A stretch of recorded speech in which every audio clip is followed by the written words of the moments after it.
Mesdames, Messieurs, bienvenue dans In Conversation With. Je suis très heureux d'accueillir ce matin ici à Genève son Excellence Dr Jean Kaseya, directeur général de Africa CDC. Monsieur le directeur, bienvenue dans In Conversation With. Merci de m'avoir avec vous aujourd'hui. Merci de prendre du temps dans un agenda très chargé en marge de l'Assemblée mondiale. Je voudrais tout d'abord vous demander quels sont vos sentiments par rapport à la thématique générale retenue à l'occasion de cette 77e Assemblée mondiale qui est « Tous pour la santé pour tous ». Je pense que c'est une thématique qui est bien à propos. Tous pour la santé pour tous, et ça se résume par la négociation sur les traités, sur les pandémies qui se négocient actuellement avec tous les autres mécanismes autour pour rendre le monde plus sûr pour tout le monde, puisque nous savons que nous avons tous tiré les leçons de la pandémie de Covid, où l'Afrique a été marginalisée, mais pas seulement l'Afrique, d'autres parties du monde comme l'Amérique latine et certains pays asiatiques. Et donc nous nous sommes dit, venons tous discuter de ces traités, et cela ferait que le monde serait plus sûr pour tout le monde et tout le monde serait en santé. Oui, effectivement, vous avez raison de souligner l'engagement marqué du continent africain dans ces négociations sur la pandémie. Votre organisation est une organisation panafricaine de premier plan en matière de santé. Et j'aimerais peut-être que vous nous parliez un peu des chantiers prioritaires de Africa CDC pour vraiment assurer que chaque citoyen et chaque citoyenne africain sur le terrain puissent bénéficier de la santé. En résumé, si nos communautés africaines doivent retenir trois choses de nos chantiers prioritaires, il faut d'abord qu'on commence par le mandat de Africa CDC.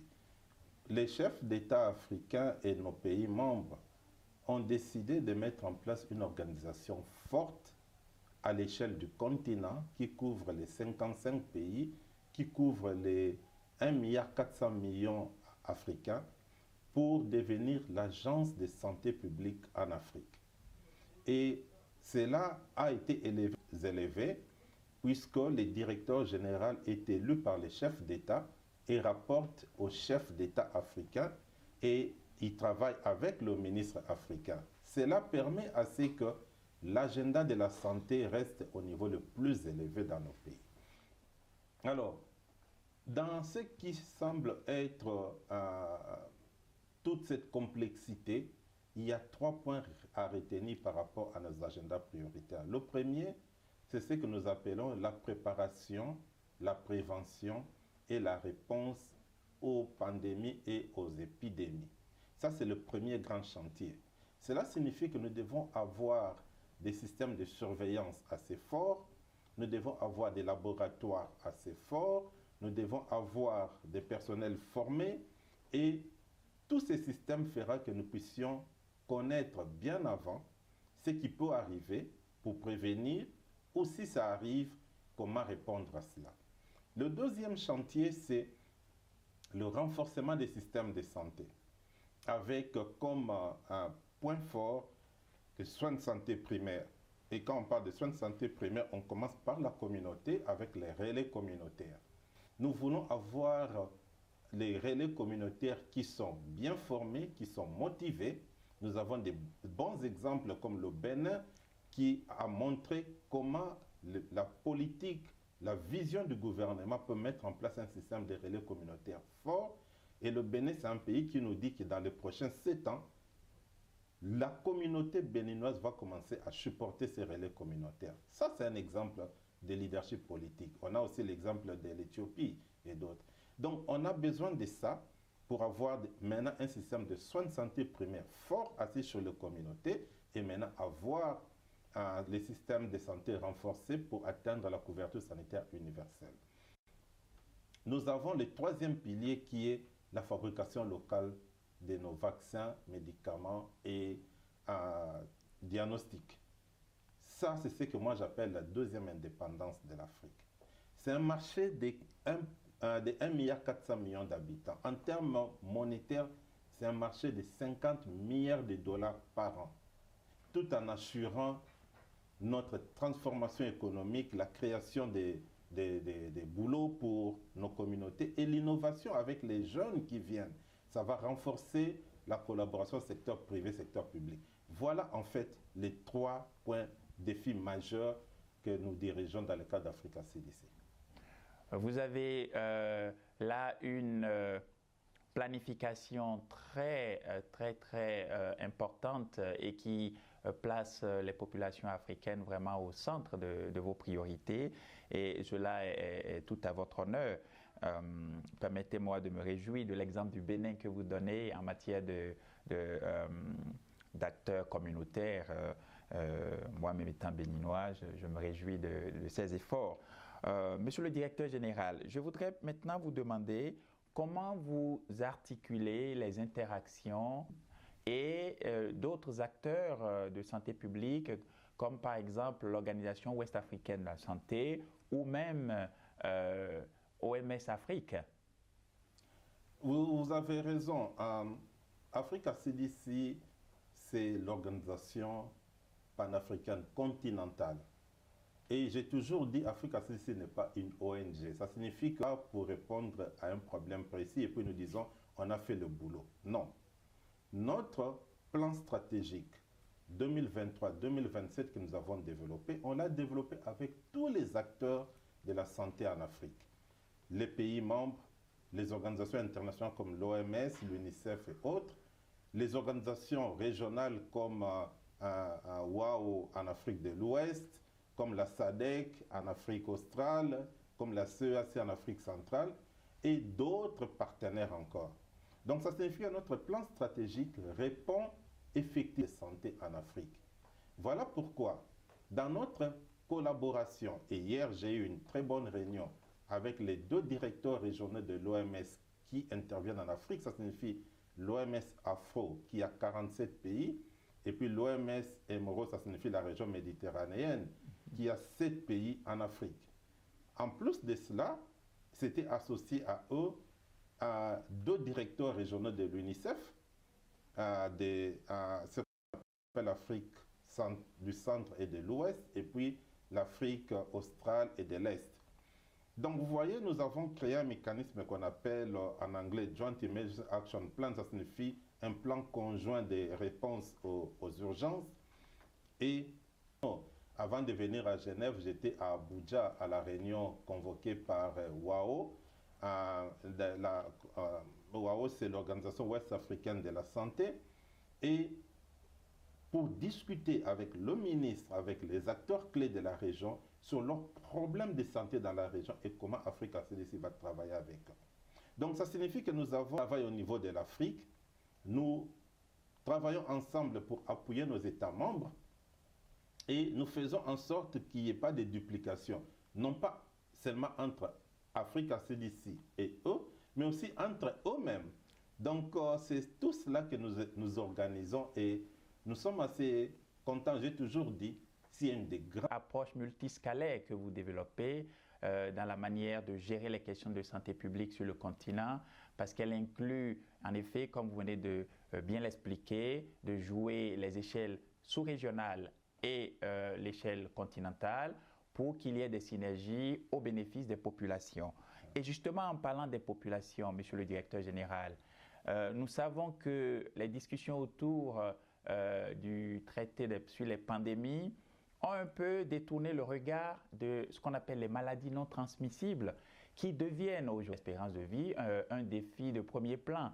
Alors, qu'est-ce que Africa CDC prévoit? Quels sont les chantiers que Africa CDC met en place pour adresser les défis liés, par exemple, au cancer, aux maladies cardiovasculaires, aux maladies respiratoires, toutes ces maladies non transmissibles? Les maladies non transmissibles deviennent des épidémies silencieuses. C'est comme ça que je les appelle. Les épidémies silencieuses, puisqu'on a fait attention plus aux maladies infectieuses et aux maladies transmissibles. Aujourd'hui, l'incidence des OP une stratégie appropriée que nous avions lancée en 2022 sur les maladies non transmissibles, mais aussi la santé mentale. Puisque ça,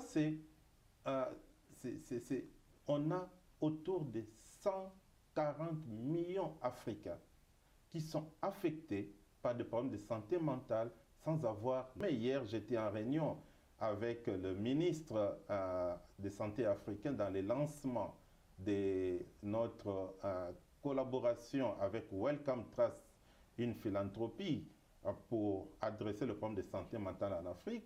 Le ministre du Burkina nous partageait qu'au Burkina, il n'y a que 7 psychiatres experts en santé mentale. Vous pouvez vous imaginer, quand vous avez 7 qui sont tous basés dans la capitale, en plus de tout cela, cet après-midi, je serai avec Dr Tedros et un certain nombre de leaders mondiaux pour parler d'un grand fléau. C'est ce qu'on appelle la résistance antimicrobienne. La résistance antimicrobienne vient quand on n'a pas accès, on n'utilise pas proprement certains antibiotiques ou on n'a pas accès aux médicaments et on tombe malade avec, par exemple, la résistance antimicrobienne vient quand on n'a pas accès, on n'utilise pas proprement certains antibiotiques ou on n'a pas accès aux médicaments et on tombe malade avec, par exemple, ce qu'on appelle Escherichia coli qui vient de l'eau, de la qualité de l'eau et des nourritures que nous mangeons. Et cette résistance antimicrobienne, pour vous donner une idée, Covid en Afrique a tué autour de 270 000 personnes. À la même période de 2020, mais ça sont des données parcellaires. Et ça signifie qu'aujourd'hui, la résistance antimicrobienne devient la plus grande épidémie que l'Afrique doit combattre. Et je vais mettre toute mon énergie, puisque avec cette résistance antimicrobienne, on fait la prévention avec les vaccins, on doit avoir les antibiotiques appropriés, c'est pour ça que je parle de la fabrication locale des médicaments, et aussi on doit avoir l'eau, l'hygiène, l'assainissement de façon appropriée. Ça contribue aussi à lutter contre la malaria, et nous devons aussi à réduire la morbidité et la mortalité sur les maladies non transmissibles. Vous avez une vision vraiment lointaine et vraiment perspicace sur ces défis l'Afrique a beaucoup de chance d'avoir un directeur général pour cette organisation clé qui est Africa CDC. Peut-être voudrais-je vous demander clé des défis. C'est important aussi d'avoir des données fiables. Ça veut dire aussi de pouvoir conduire des projets de recherche, d'avoir des centres de recherche, d'avoir des experts qui travaillent et qui permettent de collecter l'information la plus juste. Alors ça m'amène, parce que, pardonnez ce tropisme, en tant que professeur d'université, la recherche est quelque chose de très important. Et je voudrais savoir un peu votre sentiment sur comment en Afrique, où on en est effectivement sur les différents défis de santé. Prof. Eric, vous avez raison. Le problème des données en Afrique est une problématique majeure.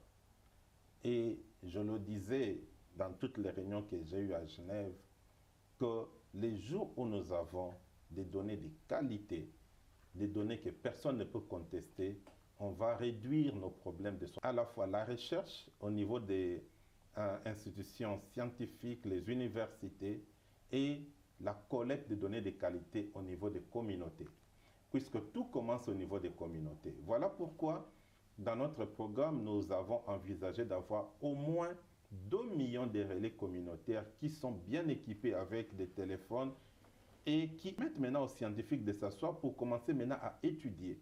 Puisque lorsque les scientifiques n'ont pas de données, ils ne peuvent pas faire des études. Donc, quand les données sont de qualité, les scientifiques maintenant peuvent commencer à disséquer ces données et à nous dire qu'est-ce qui ne marche pas, c'est quoi le problème qu'on n'a pas détecté. Et Africa CDC appuie à la fois en amont et en aval tous ces processus de recherche. Nous avons même des centres d'excellence que nous avons créés. Nous en avons comme ça, par exemple, en Afrique centrale, on a la RDC avec l'INRB qui joue ses rôles. On en a dans toutes les régions. Et nous avons aussi des collaborations avec des centres de recherche disséminés dans beaucoup de pays africains.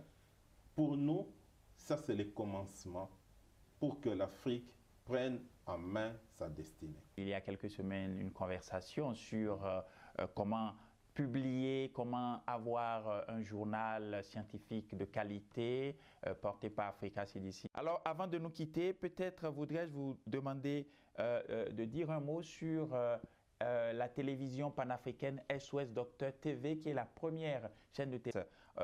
Quand on sait que la communication est importante dans le segment de prévention en matière de santé. Je voudrais vous dire que j'ai refusé un grand nombre d'interviews. Ça, c'est l'interview que je ne devais pas refuser, puisque cette initiative africaine d'avoir une chaîne dédiée au secteur de la santé pour les Africains, par les Africains, nous, Africa CDC, l'organe panafricain de santé, nous ne pouvons que supporter cela. D'ailleurs, je voudrais annoncer à la communauté africaine que dans les prochains jours, nous allons signer un mémorandum d'entente entre Africa CDC et la chaîne SOS Docteur pour que nous puissions travailler ensemble dans la diffusion de la communication appropriée à nos communautés. Et ça, c'est un engagement que nous prenons, puisque notre communauté n'est pas suffisamment bien informée sur les différents enjeux. Et donc, croyez-moi, votre initiative, elle est tellement louable et je ne peux que vous remercier, vous féliciter pour ça. Merci et ému de cet échange parce que ça envoie le signal qu'il y a une génération africaine qui veut s'engager pour le bien-être de l'Afrique et pour le développement de notre continent.